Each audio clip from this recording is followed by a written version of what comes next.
తోటకూర చూడండి ఎంత బాగుందో, ఎంత హెల్తీగా ఉందో. ఇది ఆర్గానిక్‌గా మన ఇంట్లో గ్రో చేసుకున్నది.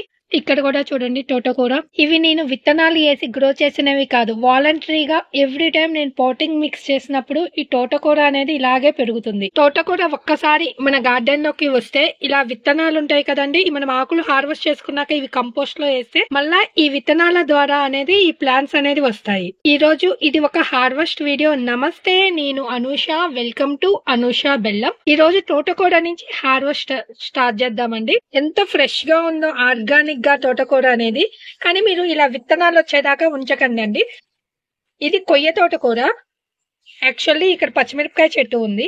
ఆ పచ్చిమిరపకాయ చెట్టు కూడా కనిపించట్లేదు ఈ తోటకూర మధ్యలో.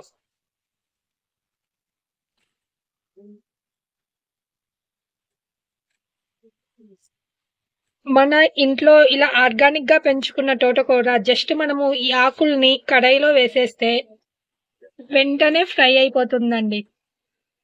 ఇక్కడ కూడా తోటకూర.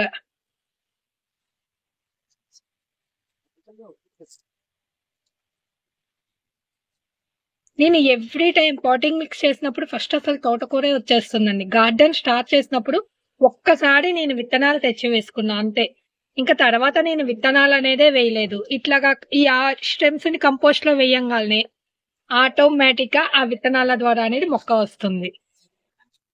ఇలాగే ఇక్కడే ఆ మట్టిని ఇదిలించుకోండి, మళ్ళా అంతా పడకుండా ఉంటుంది. ఇక్కడ కూడా తోటకూర అండి.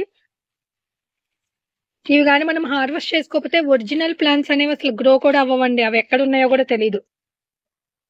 ఇక్కడ వంగ మొక్కలు ఉన్నాయి. అసలు వంగ మొక్కలు ఎక్కడ ఉన్నాయో కూడా ఈ కంటైనర్ లో తెలియట్లేదండి.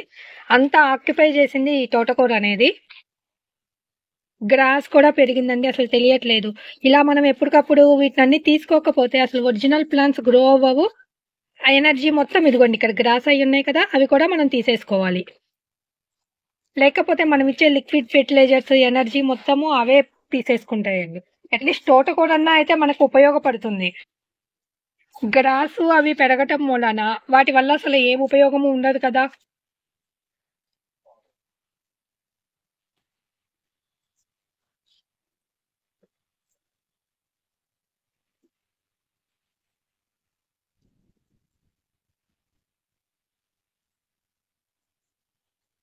మొత్తం హార్వెస్ట్ చేశాక చూడండి, వంగ మొక్క, ఒక బెండ మొక్క ఉంది, ఇంకొక వంగ, ఇక్కడ ఒక టమోటా. బిఫోర్ అసలు మనకి ఒక్క ప్లాంట్ కూడా మనకి కనిపించలేదండి. ఇక్కడ కూడా తోటకూర ఉంది.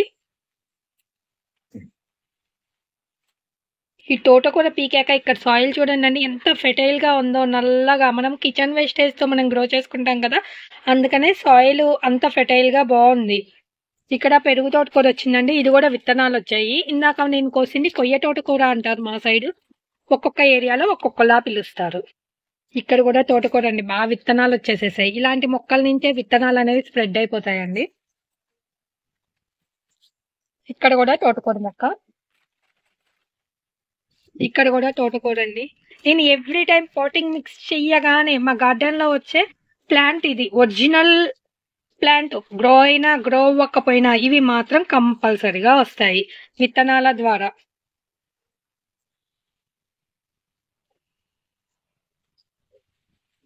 ఒరిజినల్ ప్లాంట్ చిక్కుడు చెట్టు అండి. ఇది ఇంకా 2 లీవ్స్ తోనే ఉంది. బట్ ఈ తోటకూర మాత్రం ఈ సైజు లోకి వచ్చేసింది. ఇదిగోండి ఒక బుట్టడు వచ్చిందండి తోటకూర హార్వెస్ట్ చేసింది. చిక్కుడుకాయలు హార్వెస్ట్ చేద్దామండి, బట్ ఇవంతా హెల్దీగా లేవు. ఇక్కడ ప్లాంట్స్ అన్ని అయిపోయినాయి, మళ్ళా మనము కొత్త ప్లాంట్స్ పెట్టుకోవాలి. ఇక్కడ మీరు చూస్తున్నారు కదా, ఈ స్టెమ్స్ అన్ని ఎండిపోయినాయి అనమాట. ఈ స్టెమ్స్ ని మనము కట్ చేసుకోవాలి, లేకపోతే వీటికి వచ్చే కీడ కూడా పక్కన ప్లాంట్స్ కి, హెల్దీగా ఉన్న ప్లాంట్స్ కి స్ప్రెడ్ అవుతుంది. దీనివల్ల ఉపయోగం ఒకటి ఉంది. మనము తీగలు మళ్ళా కట్టుకోకుండా ఇవి తీగల్లాగా సపోర్టింగ్ గా ఉపయోగపడతాయి. ఇదిగోండి ఇక్కడ ఎండిపోయిన స్టెమ్ కి ఇలాగా బాల్స్ లాగా ఏవో పురుగులు ఉన్నాయి. అవి మళ్ళా హెల్దీగా ఉన్న ప్లాంట్ కూడా స్ప్రెడ్ అయిపోతాయి. చిక్కుడుగాయలండి.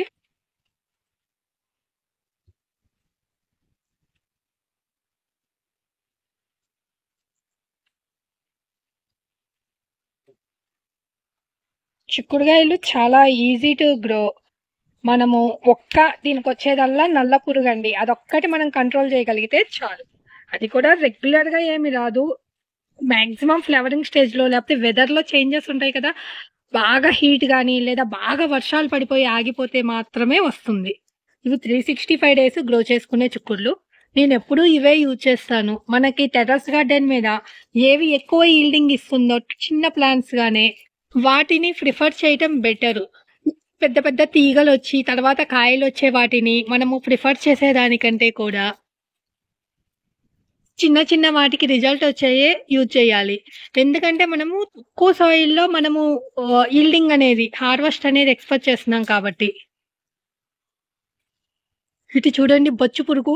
మామూలుగా బొచ్చు పురుగు అనేది ఈ గొంగళి పురుగు అంటారు కొన్ని ఏరియాల్లో. ఏమంటారంటే మునగ చెట్టుకు వచ్చుద్దని. ఇక్కడ మీరు చూడండి మా గార్డెన్ లో చిక్కుడు చెట్టుకు వచ్చింది. ఇది టచ్ అయితే బాగా దురద పుడుతుందండి. ఇది అసలు మన గార్డెన్ నుంచి దూరంగా పడేయాలి. ఇప్పుడే ఇది కట్ చేసేసి, టచ్ అవ్వకుండా. బస్ చేయాలన్న భయం వేస్తుందండి ఇది. ఓ పైకి వెళ్ళిపోయింది. వీటిని మన గార్డెన్ నుంచి దూరంగా పడేయాలి, లేకపోతే మనం మొక్కలకే హార్మ్ చేస్తాయి. అండ్ ఆల్సో మనకు కూడా తెలియకుండా ఇది తగిలిందంటే ఒళ్ళంతా దురద వచ్చేస్తుంది తగిలిన చోటంతా. ఎప్పటికప్పుడు ఏమన్నా చీడలు అయ్యుంటే గమనించుకొని మన గార్డెన్ ని నీట్ గా కిడ్స్ లాగా మెయింటైన్ చేసుకోవాలండి. చిన్న చిన్నవి కూడా అవేమి మాట్లాడలేవు కదా, మనమే చూసుకొని వాటికి ఏదైనా హోల్స్ ఉన్నాయంటే ఏదైనా కీడుందా అంటే ఇవన్నీ హోల్స్ పెట్టేసేసింది ఆ తీగ ఉన్న దగ్గర మొత్తము. ఈ గొంగళి పురుగులు ఇలా హోల్స్ పెట్టేసేస్తాయి.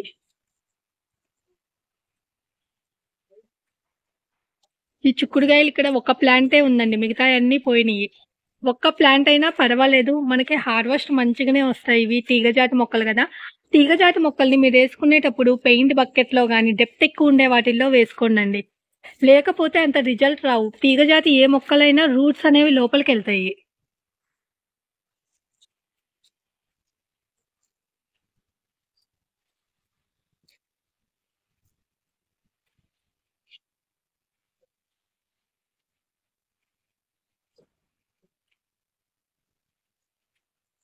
ఇక్కడ ఒక చిక్కుడు తీగ ఉంది.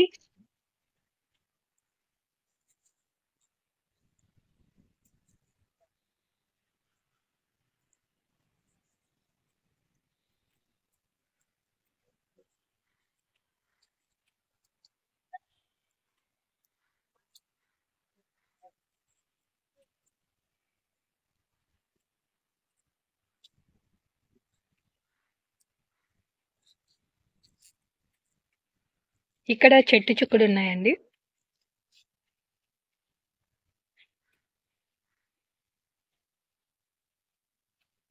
ఇక్కడ లాంగ్ బీన్స్.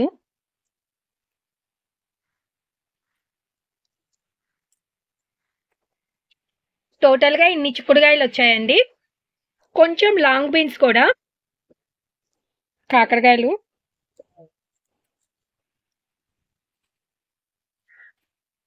ఒక బెండకాయ ఉందండి. ఇక్కడ పచ్చిమిరపకాయలు,